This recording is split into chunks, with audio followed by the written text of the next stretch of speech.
মানুষ যখন মারা যায় ইনকাতা আনহু আমালুহু, তার আমল শেষ, আর নামাজ নাই, আর রোজা নাই, আর জিকির আজকার নাই, সব শেষ।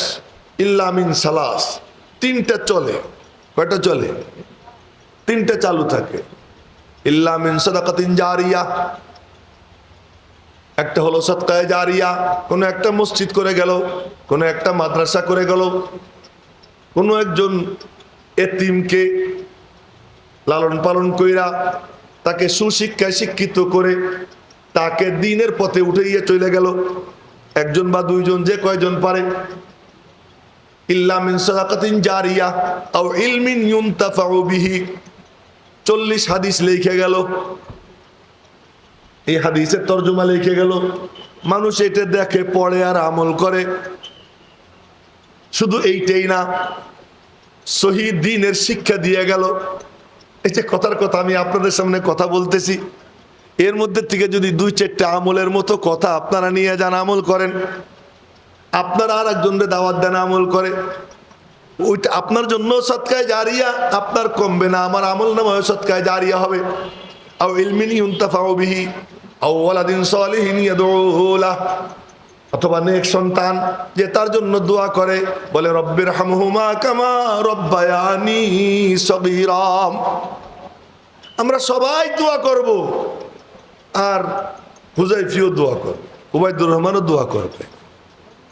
উবাইদুর রহমানের দোয়ার মধ্যে যেই আবেগ, যেই ভালোবাসা, যেই আকুতি, আমি ইয়াহিয়া মাহমুদ যদি 1000 কসম খেয়েও বলি তোর থেকে আমি তোর বাপের জন্য বেশি দোয়া করতেছি, এটা মিছে কথা। ওর দোয়ার মধ্যে যে আকুতি আসবে। আমার জিন্দেগিতে আমি একদিন কোরআন শরীফ পড়ছিলাম, সূরা ইয়াসিন, এমন পড়া আগেও কোনোদিন পড়িনি, আর পড়তে পারবো কিনা জানি না। একদিন পড়ছিলাম, আমার মা মারা গেছেন, আমার 12 বছর বয়স, তখন মার জানাজাও পাইনি। আমি মাদ্রাসায় ছিলাম, লালবাগে ছিলাম। মা বলে গেছেন যে আমার কারণে যেন ওদের পড়ার ক্ষতি না হয়, এ বলে গেছেন। আমাদের পরীক্ষা ছিল সামনে, বাড়ির থেকে, আমার তো জালেমের জালেম আমার বাড়ির লোকজন, কেউ আমাদের খবরও দেয়নি। তো মার জানাজা হয়ে গেছে, দাফন কাফন হয়ে গেছে, বাড়ি গেছি, গিয়ে দেখি মারে দেখে আসলাম ক্যান্সারের রোগী। বাড়ি গিয়ে দেখি মা কবরে শোয়া। তো কবরের পাশে দাঁড়িয়ে কবর জিয়ারত করছি। মারে চিনেই নেই, কিন্তু বাপরে চিনছি। আব্বাস ছিলেন আমার 24 বছর বয়স পর্যন্ত। তা আব্বার যখন ইন্তেকাল হয়ে গেছে, অসুস্থ, তা আমার কাছে ফোন আসছে। আমি তখন বাড়িধারার শিক্ষক, মুফিজরা মনে হয় ওই সময় আমার কাছে পড়ে। তো ওই টাইমে খবর আসছে যে তোমার আব্বা গুরুতর অসুস্থ, আসলে কিন্তু ইন্তেকাল হয়ে গেছে। তো ইন্তেকাল হয়েছে এই কথা আমাকে বলে না, গুরুতর অসুস্থ। তা আমি রওনা হয়ে বাড়ি গেলাম। বাড়ির পথে রওনা হয়েছি, তা আমাদের ফরিদপুরের তালমার মোড় আছে, তালমার মোড়ের ওখান থেকে বাসে উঠছি।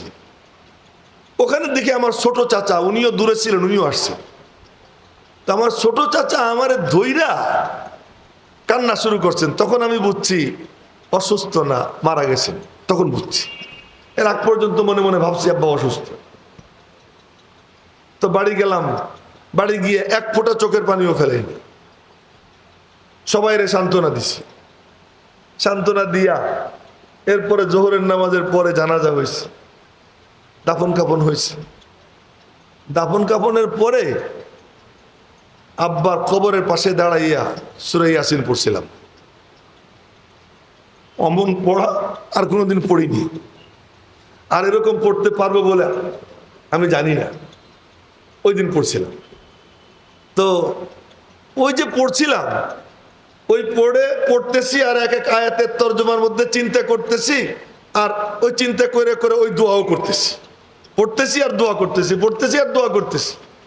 তো পড়া শেষ, এরপরে ঢাকার থেকে গেছি, লম্বা পর্ব গেছে। আব্বারে দাফন কাফন করার পরে আব্বার চৌকিতেই ঘুমাইছি। ঘুমের সময় বলছি যে আল্লাহ তুমি আমারে দেখাই দাও আমার আব্বা কেমন আছেন। এই কথা বইলে ঘুমাইছি। ঘুমের মধ্যে স্বপ্নে দেখি আব্বার সঙ্গে দেখা। তো জিজ্ঞেস করলাম আব্বা কেমন আছেন? তা আব্বা বললেন বড় খোশ কিসমত, এই ভাষা। আব্বা ওই উর্দু বাংলা মিলে কথা বলতেন। তো বললেন বড় খোশ কিসমত। আমার ঘুম ভেঙে গেল, আমার দিলের থেকে সব পেরেশানি দূর হয়ে গেল। আমি বুঝলাম যে আমার আব্বা জান্নাতে চলে গেছে। এসব তো আমি যেই আবেগ নিয়ে আমার বাপের জন্য দোয়া করব, তেলাওয়াত করব, এ কি আর কেউ পারবে? আর কেউ পারবে না। তাই বলতেছিলাম যে উবাইদুর রহমান হুজাইফি সে তার বাপের জন্য যে আকুতি নিয়ে রব্বির হামহুমা বলবে, তো মুফিস তো ধনী, তার এই পুঁজি আছে। সে ওই মসজিদে খুতবা দিছে, খতিব হিসেবে ছিল, সেখানে কত মানুষ তার কথায় দিনের পথে আসছে, তারা আজকে তার জন্য দোয়া করতেছে, তাদের সন্তান সন্ততিরা দোয়া করবে। আজকে তার ছেলে তার জন্য সদকায়ে জারিয়া, সে যে ইলমি খেদমত করে গেছে এটা তার জন্য সদকায়ে জারিয়া। তো মুফিস তো কামিয়াব, মুফিস তো কামিয়াব। আমরা আশা করি, এটা আমাদের ধারণা। মনে রাখবেন, সার্টিফিকেট দেওয়ার এক অধিকার কারণে, সার্টিফিকেট একমাত্র দিতে পারতেন মুহাম্মদুর রাসূলুল্লাহ সাল্লাল্লাহু আলাইহি ওয়াসাল্লাম। বলতেন এই কবরে জান্নাতের বাগান আমি দেখতেছি, আবার বলতেন এই কবরে জাহান্নামের আগুন জ্বলতেছে আমি দেখতে পাইতেছি। এই কবরে শাস্তি কি কারণে হইতেছে তাও বলতেন, এই কারণে শাস্তি হইতেছে। এই কবরে কেন শাস্তি হচ্ছে দেখতেন আর বলতেন। এটা একমাত্র তিনি। বাকি আমরা বলতে পারি আমার ধারণা, আমার আশা, আমিও সেই আশাবাদ ব্যক্ত করতে পারি। আমার আশা, প্রবল আশা, যে আল্লাহ পাক মাওলানা মুফিসকে কবরে নেওয়ার আগে পবিত্র বানাই নিয়ে গেছে। আসাদুন নাসি বালান আল আম্বিয়া, মানুষের মাঝে সবচেয়ে বেশি বিপদগ্রস্ত থাকেন নবীরা। বেশি বড় বড় বিপদে পড়েন, কঠিন কঠিন পরীক্ষায় পড়েন, মুসিবতে পড়েন নবীরা। সুম্মাল আমসাল ফাল আমসাল, এরপরে যে যত কাছে নবীর তার বিপদ তত কি হয়, কঠিন। তো মাঝে মাঝে আমার নিজের মনে হয় কি, একবার দেখি যে অনেক একটার পর একটা খবর পাই, অসুস্থ অসুস্থ রোগ ব্যাধি, কিন্তু আমি দেখি যে আমার কোনো রোগ টোক হয় না। একদিন আমি বললাম যে কিরে, আমি কি ফেরাউন হয়ে গেলাম নাকি, নিজেরে বলতেছিলাম। পরে দেখি হঠাৎ করে না অসুখ হয়েছে, তখন বললাম আলহামদুলিল্লাহ, যাক ফেরাউন হয়নি। তো বিপদ আপদ আসা এটা আল্লাহ পাকের পক্ষ থেকে তার আল্লাহর কাছে মাহবুব হওয়ার প্রমাণ, মাহবুব হওয়ার প্রমাণ। তো মাওলানা মুফিসকে আল্লাহ তাআলা নেওয়ার আগে আশা করি তাকে আল্লাহ তাআলা পবিত্র বানাইয়া নিছেন। আল্লাহ পাক রব্বুল আলামিন যেন তার জিন্দেগীর সমস্ত খিদমাতগুলোকে কবুল করেন, তার জীবনের খাতা কসুর আল্লাহ তাআলা মাফ করেন, তাকে আল্লাহ পাক জান্নাতুল ফিরদাউসের আলী মাকাম দান করেন। এখন আপনাদের সামনে আমার বাজান চলে আসছেন মাওলানা খালেদ সাইফুল্লাহ আইয়ুবী দামাত বরাকাতুহু, উনি আপনাদের সামনে এখন বয়ান করবেন। আমি আসলে ক্লান্ত হয়ে গেছি। আল্লাহ পাক বাজানের নেক হায়াতে বরকত দান করুক, তার জুবানের মধ্যে, ইলমের মধ্যে, আমলের মধ্যে আল্লাহ তাআলা বরকত দান করুক।